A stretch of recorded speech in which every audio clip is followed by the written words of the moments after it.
انه الفنان الكبير الراحل محمد عفيفي احتمال هو اللي سرب هذه المعلومه. لا، هو مش احتمال، هو اكيد. ف هو مش ماشي لانه ما كانش عندي نضج سينمائي، او بانه هو فعلا حصل واحد التشاجر، مع انه كانت بدايه لي اول فيلم ليا.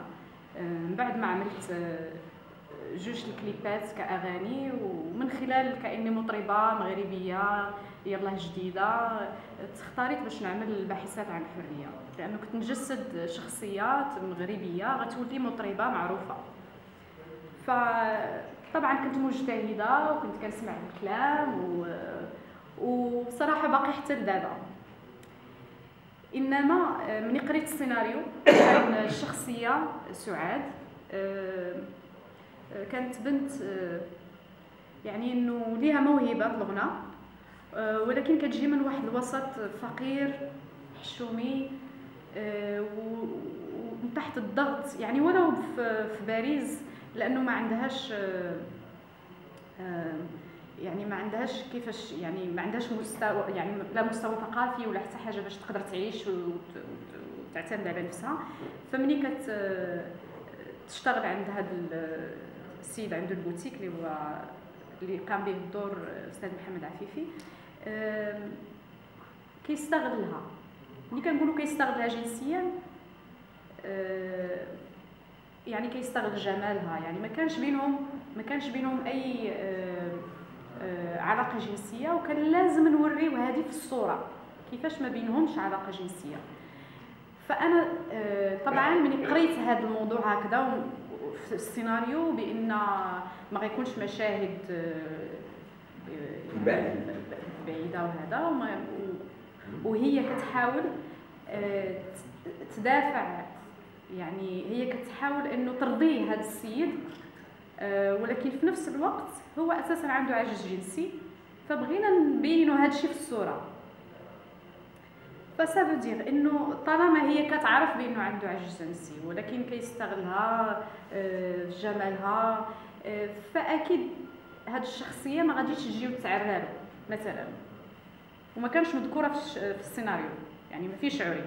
وانا من نهار بديت هذه هي شروطي، يعني ما كانش عندي مشكل انه الشخصيه كانت جريئه، كان فيها بعض الاثاره اكيد باش ترضي هذا الشخص العاجز جنسيا وكذا، لازم تكون مثيره. انما كان في حدود وخطوط حمراء كنا حاطينها من الاول، او كانت موجوده على السيناريو، يعني ما كانش مذكور انه غيكون في عري. فصادفت انه في يوم التصوير ايناس الدريدي جلست معايا وسولتني، قالت لي اش غتلبسي هنايا؟ قلت لها انا جبت الشخصيه غتلبس هذا اللبس هذا.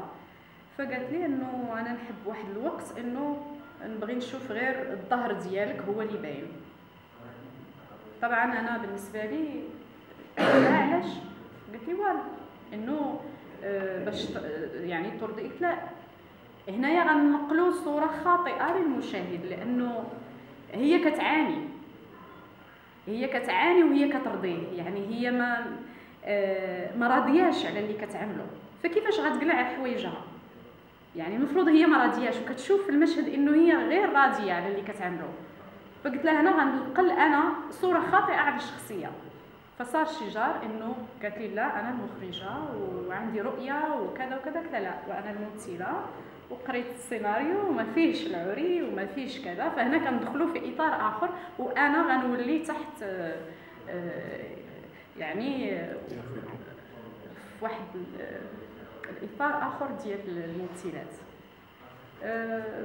فهنا طبعا حصل تدخل من محمد عفيفي، وفعلا وقفنا باش نشوفوا واش غادي نتفقوا ولا ما نتفقوش. واخيرا يعني انا ما كان عندي مانع انه نكمل التصوير، ولكن بالشكل المتفق عليه بالسيناريو.